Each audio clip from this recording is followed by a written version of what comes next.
Are you struggling with the idea of letting God decide when and how to remove your defects of character? Well, in this episode, we'll share how a daily decision to trust God with our shortcomings helped our recovery and improved our lives.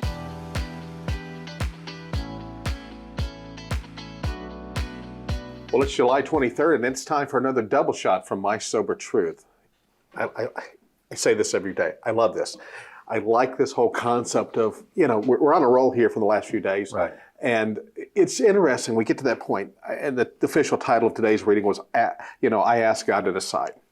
It's interesting. We go ask for help, and we talked about this in the last few days. And it's important for us to receive the help that's provided in the way that it's provided. Right. Part of humbly asking, we said this a few days ago, is also humbly receiving the help that comes like it is. And so, but this goes hand in hand with trusting a higher power, trusting God. And for a lot of us, that started out as a hard thing to do. Yeah. And we had to come to faith. We've talked about that before in the show. But Sean, how did you deal with the struggle of letting go and letting God deal with the shortcomings in the way that He wanted to do? Yeah. It's tough. I mean, I expect for a lot of us out there, and I know for myself that I just talked about it before. Your whole life, you're kind of taught to fight for what you want, fight for what you believe in. Go out and give it your best shot. And now it felt like I was taking some of those things that helped me be that fighter, that scrappy guy, and wanting God to remove some of that. Right. I wasn't sure I wanted to get it removed, but I had to get to this place where I did want it removed. Right. I wanted it to not hinder me in life moving forward. Right. And that was kind of how I had to start thinking about it. And that being said, I don't get to pick how God does what He does. I don't get to pick how my higher power does what He does. I just get to sit back and enjoy it when I'm doing it right. Right.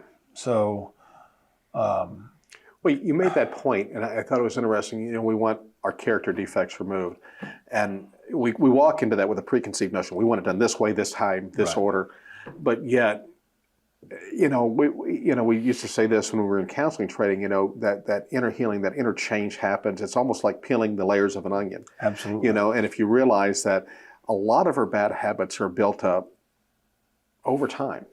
They did sit and appear overnight, and they kind of grew, they blossomed up. Right. And dealing with them, it's almost like an unraveling of that, that cutting through the layers of an onion. And I look at it as a point of grace from God, from our higher power, that He doesn't just go whack and take us to the core, because I think we'd implode in that situation. Wouldn't know how to handle it for sure. Exactly. But, you brought up another point when we were prepping for this episode, and you talked about, when we were reading the reading today, and we talked about the prayer, and we were going, oh gosh, because the point of that prayer going, take from me every single defect of character which stands in the way of my usefulness to you and others. And it's like that second part is really. So I read the first part of this sentence and I go, I pray now that you remove from me every single defect of character. And I go, oh. And then I read the second part and go, let me read it all together. I pray now that you remove every single defect of character which stands in the way of my usefulness to you and my fellows. Right. Then I read that, I get to the second part of that and I go, okay, now I see what we're doing here. Exactly. Because the truth is, I don't need anything that's going to stand in the way of my usefulness to God's will and my usefulness to my fellows. I don't need it. Right. It feels like I do. My ego tells me that I do. It feels like I need this thing to protect. It's this shell. It's this shell of an ego and this wall that I put up that I am trying to break down. And I'm not even sure every day, every minute of every moment that I want that wall broke down, that I want that shell broke down. But every single time I do this work and a little more leaves me, my life gets that much better. Right. My life gets more than that. It happens incrementally. Right. I give up a little bit and receive a lot is how it winds up happening every single time. I'm finally able to let go of this little piece of the puzzle that I couldn't let go of. Boom, my life just blossoms. Exactly. And it is amazing how that happens.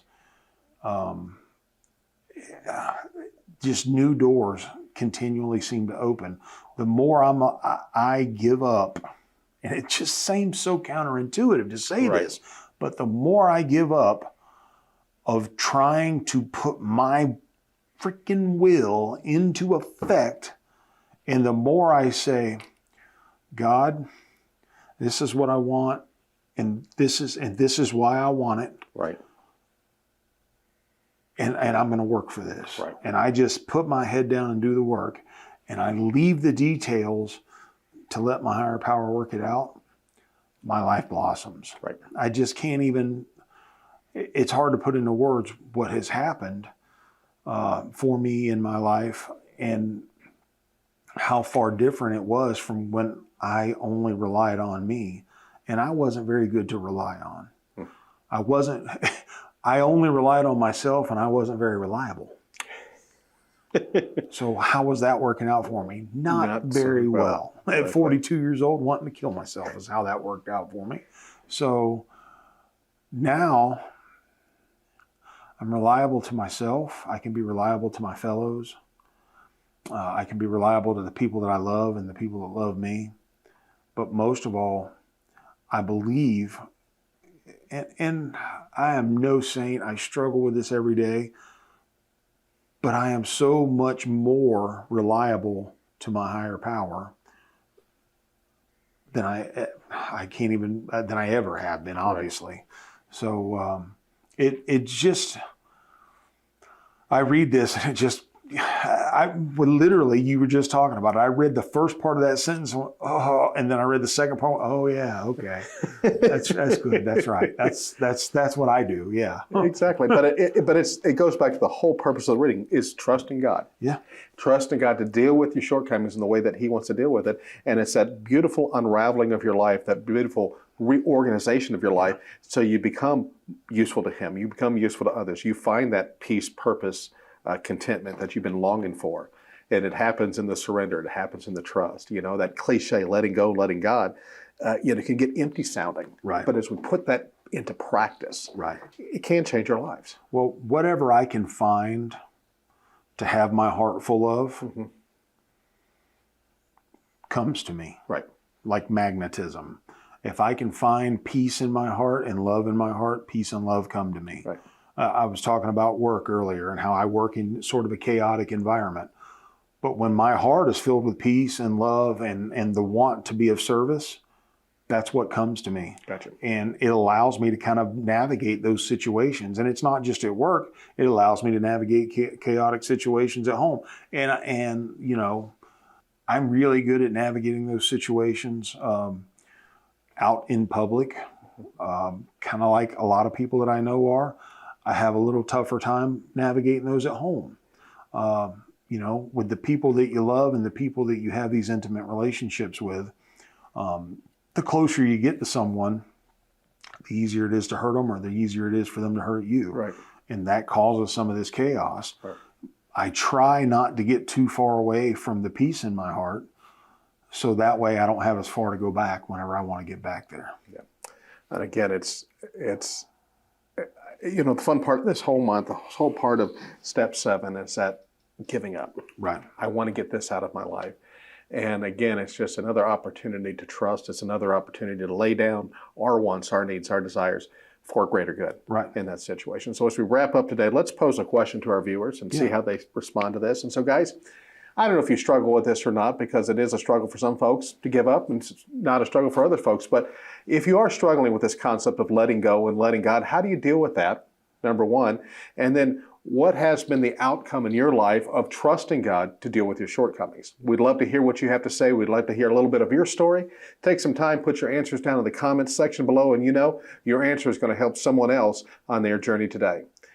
And on that note, for My Sober Truth, I'm Mark. Hey, and I'm Sean. And here's hoping that today you stay drunk with success.